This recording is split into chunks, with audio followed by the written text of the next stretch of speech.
The River Wolves. Inside America's most dangerous patrol boats. Picture this. It's 1968, deep in the Mekong Delta. The jungle is so thick, you can barely see 10 feet ahead. The water is brown, murky, hiding anything beneath the surface. Then you hear it, the thunderous roar of twin diesel engines. A patrol boat cuts through the water like a knife, guns bristling from every angle. This is the PBR, the Patrol Boat River, and for the enemy, it's an absolute nightmare.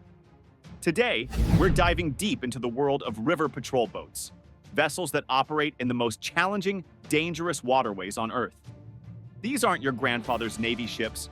They're fast, deadly, and built for one purpose: dominating rivers where conventional warships fear to tread.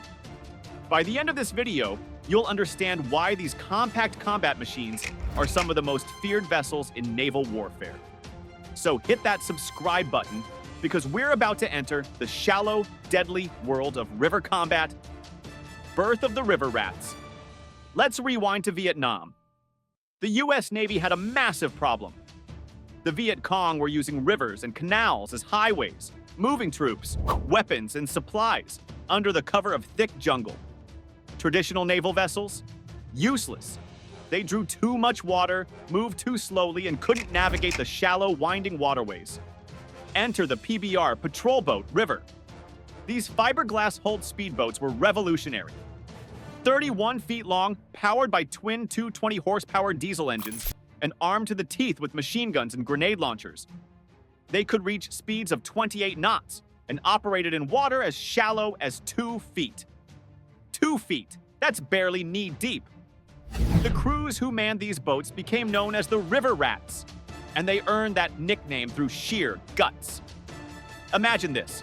You're cruising down a narrow canal, jungle pressing in on both sides. Any second, you could take fire from concealed positions. There's no backup nearby, no air support immediately available.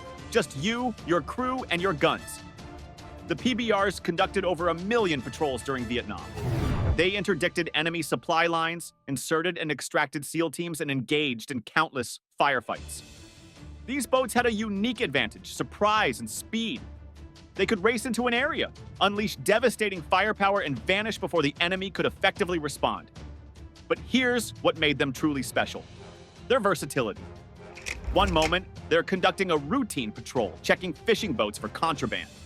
The next, they're in the middle of a full-scale river assault, suppressing enemy positions while Navy SEALs storm ashore. Anatomy of a river warrior? Let's break down what makes a modern patrol river boat such an effective weapon. And trust me, today's versions make the Vietnam-era PBRs look like toy boats. First, the hull design. Modern river patrol boats use shallow draft hulls that can operate in incredibly tight spaces. We're talking vessels that displace only a few tons but pack the firepower of something 10 times their size. The shallow draft isn't just about accessing tight waterways, it's about stealth. These boats sit low in the water, making them harder to spot and harder to hit. The propulsion systems are engineering marvels. Many modern designs use water jet propulsion instead of traditional propellers. Why?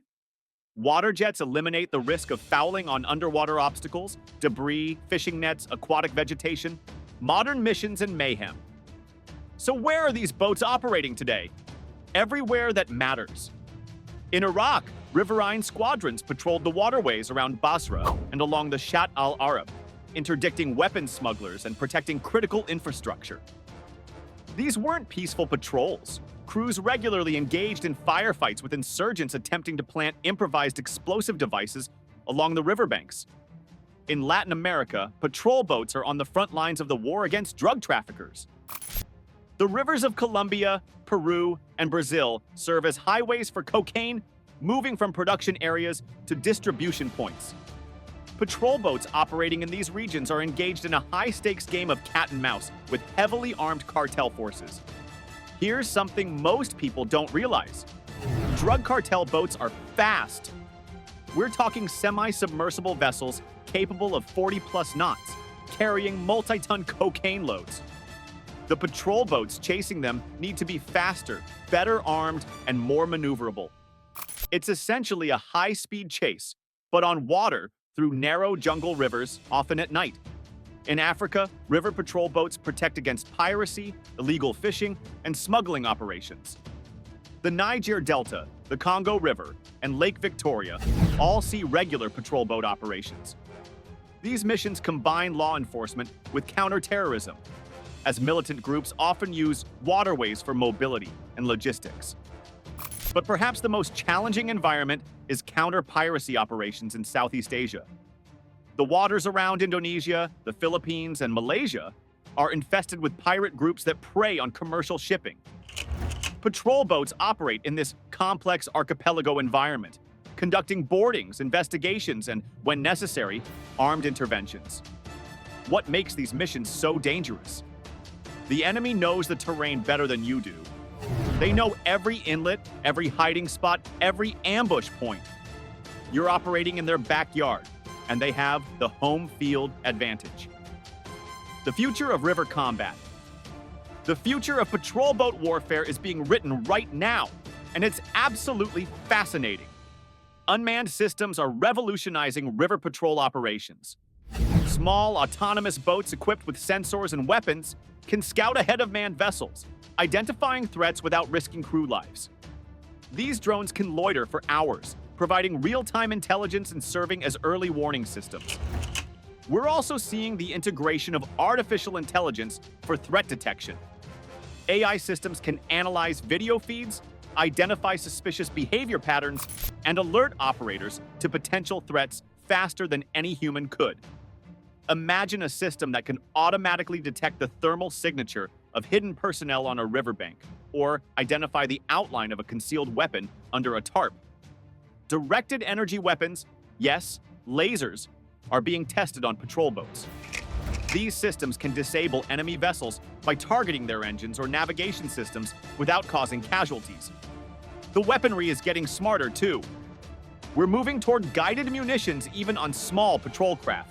Precision rounds that can be fired from grenade launchers and guided to target using laser designation.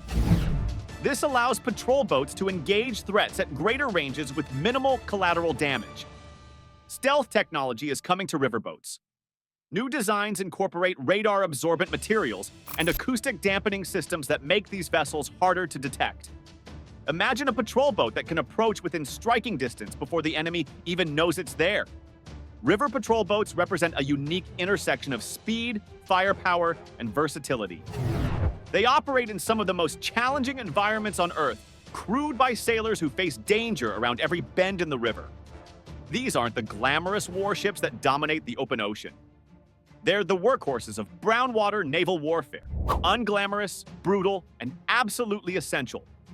From the Mekong Delta to the rivers of Iraq, from counter-narcotics operations in Latin America to anti-piracy missions in Southeast Asia, these compact combat machines continue to prove their worth.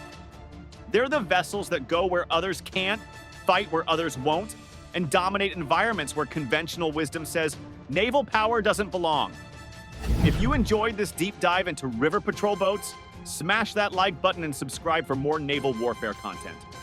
Drop a comment below. What aspect of river combat would you like to see explored next? Until next time, fair seas and following winds.